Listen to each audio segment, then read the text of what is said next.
Hello friends, welcome to my channel. Friends, आज म तपाईहरुलाई फेरि पनि एउटा गजबको स्वेटरको डिजाइन लिएर आएको छु।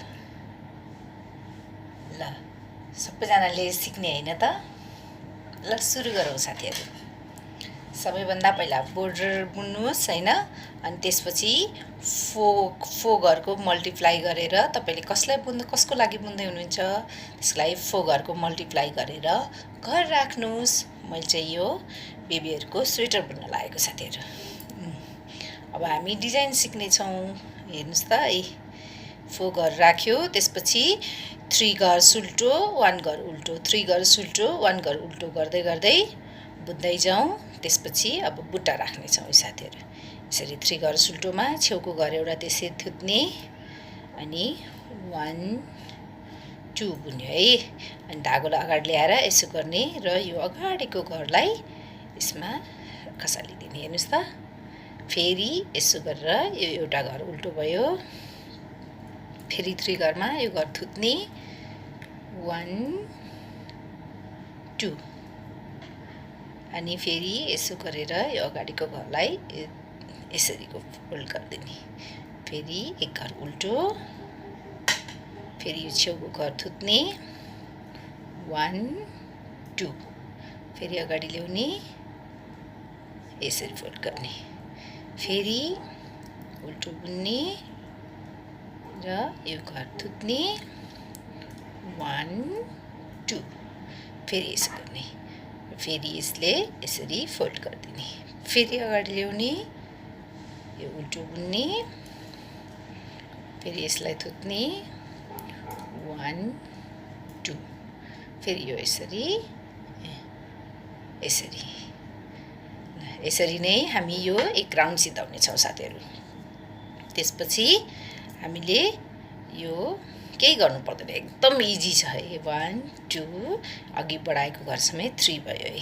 केही गर्नु पर्दैन, घर बढ्दा पनि गर्दैन, घट्दा पनि गर्दैन। टोटल घर यसरी 3 वटा सुल्टो 1 वटा उल्टो, 3 वटा सुल्टो, फेरि 1 वटा उल्टो। यसरी नै हामीले 4 लाइन बुन्ने साथीहरु। एकदम इजी छ नि, 4 घर 4 लाइन हैन, एकदमै सजिलो छ।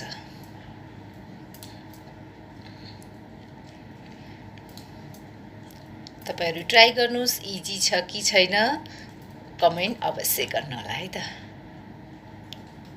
र मेरो भिडियोलाई लाइक, शेयर र सब्स्क्राइब गर्न पनि नबिर्सिनुस् नि, ताकि सबैजनाले मेरो भिडियो हेरेर केही सिक्नुहुनेछ।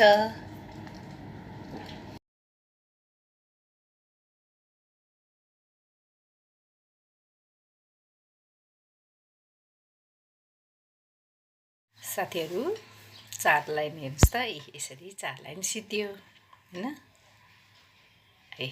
अब यसैलाई हामी फेरि पनि त्यही अघिकै प्रोसेस दोहोर्याउने छौं है।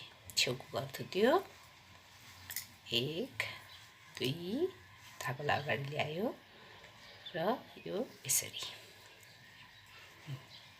एकदम इजी छ नि साथीहरु। 2 अनि अगाडि ल्यायो,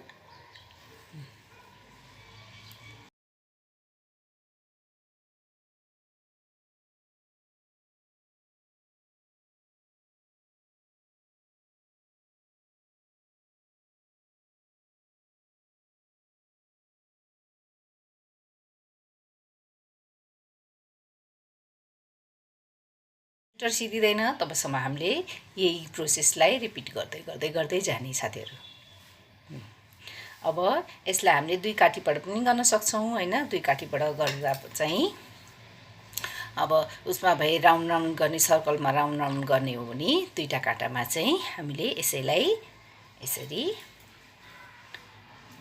फर्काएर बुन्न सक्छौं।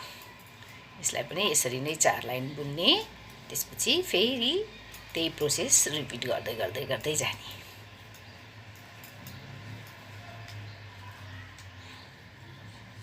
हेर्नुस् त साथीहरु, कस्तो देखिएको छ, राम्रो छ नि।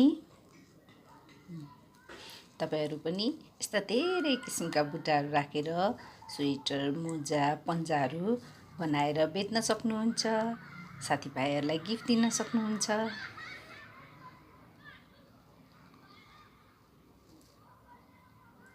आफ्नो कामलाई माया गर्नुहोस् र आफ्नो काममाथि गर्व पनि गर्नुहोस्। हस् त साथीहरू, by by, have a nice day.